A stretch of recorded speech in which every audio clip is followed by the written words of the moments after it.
Hey guys, welcome back to my new video. This is Ankit Maich. तो हमारे lesson plan चल रहे थे और इससे पहले हमने माइक्रो टीचिंग कंप्लीट कर ली है, सेशनल वर्क की डायरी भी हमने कंप्लीट कर ली है और अब हमारे लेसन प्लान चल रहे हैं और इसमें भी एक वीडियो मैं डाल चुका हूं जो कि पूर्णांक के बारे में है। और आज उसी का पार्ट 2 है, पूर्णांक संख्याओं का गुणधर्म।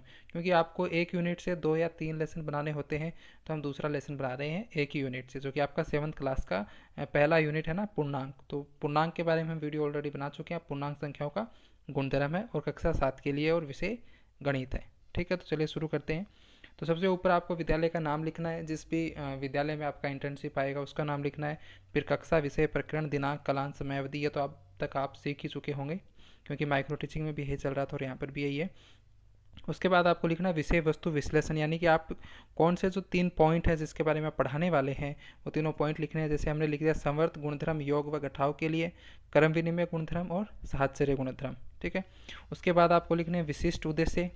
तो ज्ञान आपने लिख दिया है कि छात्र पूर्णांक संख्याओं का गुणधर्म का प्रत्यास्मरण कर सकेंगे, छात्र पूर्णांक संख्याओं के गुणधर्म का प्रत्याभिज्ञान कर सकेंगे। उसके बाद अवबोध, उसके बाद ज्ञानोपयोग, उसके बाद कौशल, उसके बाद अभिरुचि और उसके बाद अभिवृत्ति। ये आपको 6 पॉइंट विशिष्ट उद्देश्य में आपको लिखने होते हैं। उसके बाद आता है शिक्षण सहायक सामग्री, जिसमें आप लपेट प्लग, चौक, डस्टर, चार्ट, संकेतक आदि का यूज करते हैं। फिर शिक्षण विधि में व्याख्यान विधि व प्रश्नोत्तर विधि। उसके बाद पूर्व ज्ञान, यानी कि छात्र पूर्णांक संख्याओं के गुणधर्म के बारे में सामान्य जानकारी रखते हैं। और उसके बाद आपको प्रस्तावना प्रश्न करने हैं। तो प्रस्तावना क्वेश्चन आपके हैं कि 1 से लेकर अनंत तक की संख्याएं कौन सी संख्या कहलाएंगी? प्राकृत संख्याएं। प्राकृत संख्याओं में शून्य को शामिल कर लिया जाए तो कौन सी संख्याएं कहलाएंगी? पूर्ण संख्याएं। और पूर्ण संख्याओं में ऋणात्मक संख्याओं को शामिल कर लिया जाए तो कौन सी संख्या कहलाएंगी? पूर्णांक संख्याएं। और पूर्णांक संख्याओं के गुणधर्म के बारे में आप क्या जानते हैं? तो यहाँ पर जो है छात्र निरुत्तर हो जाएंगे और फिर आप पूर्णांक संख्याओं के गुणधर्म के बारे में आप एक्सप्लेन करेंगे।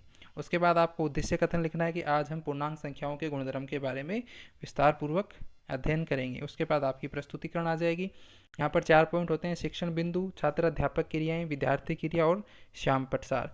तो शिक्षण बिंदु पहला हमारा संवर्त गुणधर्म योग व घटाव के लिए है। तो इसके लिए हमें विकासात्मक क्वेश्चन करने हैं कि 2 पूर्ण संख्याओं का योगफल सदैव कैसा होता है? एक पूर्ण संख्या ही होगा। और पूर्ण संख्याओं के योग के लिए कौन से गुणधर्म का पालन होता है? संवर्त गुणधर्म का। फिर आप पूछोगे संवर्त गुणधर्म के बारे में आप क्या जानते हो? तो यहाँ पर छात्र निरुत्तर हो जाएंगे, फिर आप इसके बारे में एक्सप्लेन करोगे। तो किन्हीं 2 संख्याओं का योगफल सदैव एक पूर्ण संख्या ही होता है। पूर्ण संख्याएं योग के लिए समवर्त गुणधर्म का पालन करती हैं।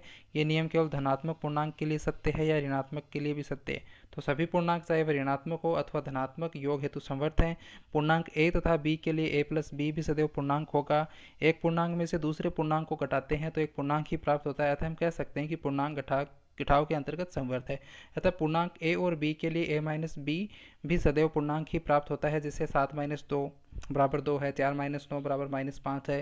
परिणाम एक पूर्णांक है तथा 2 प्लस 5 प्लस 7 है। -3 प्लस 7 4 का योगफल भी एक